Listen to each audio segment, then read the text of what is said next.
Meet Uncle Sam. He has a lot of bills to pay. Almost $4 trillion worth every year. Uncle Sam's income is a little over $2 trillion per year. To make up the difference, the deficit, he does what most Americans do. He borrows money. When Uncle Sam takes out a loan, he calls it a bond. Bonds can be held by banks, investors, or even foreign governments. Uncle Sam has to promise to pay interest on these bonds, just as you do on any loan you take out. Ever think about paying your mortgage with your credit card? That's exactly what Uncle Sam does. He takes out new loans, new bonds, so that he can make payments on the old ones. All those loans, and especially all that interest, adds up. Right now, Uncle Sam owes about $14 trillion. To put that in perspective, 14 trillion is about the same as the national GDP, the total value of all the goods and services produced by the American economy in an entire year.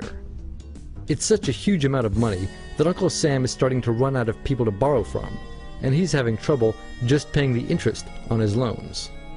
The obvious solution would be to either cut spending or increase taxes. But if he cuts spending, the people that he's spending money on would complain that they don't have money to spend, and that he was hurting the economy. If he tried to raise taxes enough to close this gap, not only would people definitely have less money to spend, he'd probably have riots on his hands. So Uncle Sam chooses the easy way to make money. Just make it.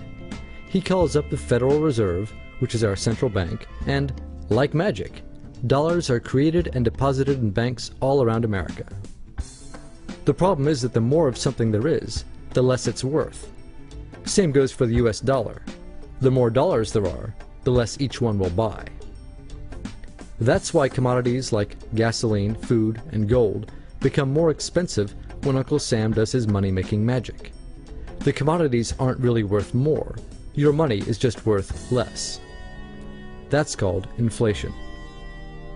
Remember the foreign governments that lent money to Uncle Sam? When they lent money to the American government, something interesting happened. It made the US look richer, and their countries look poorer. When a country looks poor compared to America, $1 of our money buys a lot of their money, so they can pay their workers only a few pennies a day. With such low labor costs, they can sell their products in America for lower prices than any American manufacturer can. The easiest way for American companies to compete is to move their factories overseas and pay their workers a few pennies a day too. This contributes to a recession. Americans lose their jobs, stop paying taxes, and start collecting government benefits like Medicaid and unemployment. This means that Uncle Sam has even less income and even more expenses. At the same time, the people who still have jobs are desperate to keep them, so they tend to do more work but not to get paid anymore.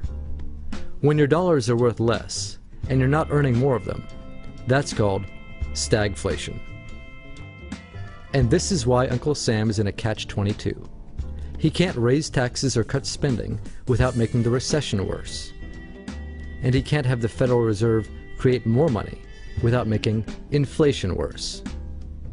For now, he can keep borrowing money, but since he can't even pay the interest on the loans he already has, it just makes his inevitable bankruptcy even worse. Whether it's in 2 months or 2 years, the day will come when Uncle Sam can no longer pay his bills. When that happens, the banks, investors, and foreign governments who are counting on that money won't be able to pay their bills. You see, just like Uncle Sam, governments, banks, and corporations don't actually have much money. Mostly, all they have is debt to each other. If one link in the debt chain stops paying, defaults, the whole thing falls apart. If investors can't pay their bills, corporations won't be able to pay their employees. If banks can't pay their bills, you won't be able to take out a loan, use a credit card, or even withdraw your savings. If foreign governments can't pay their bills, their own banks and corporations will have the same problems. That's called a global economic collapse. It's never happened before, so nobody really knows how bad it will be, how long it will last, or even how we'll eventually get out of it. The house of cards has already been built. There's no painless way to dismantle it now. All we can do is to educate each other about what's actually going on, and to prepare for what may be very extraordinary circumstances.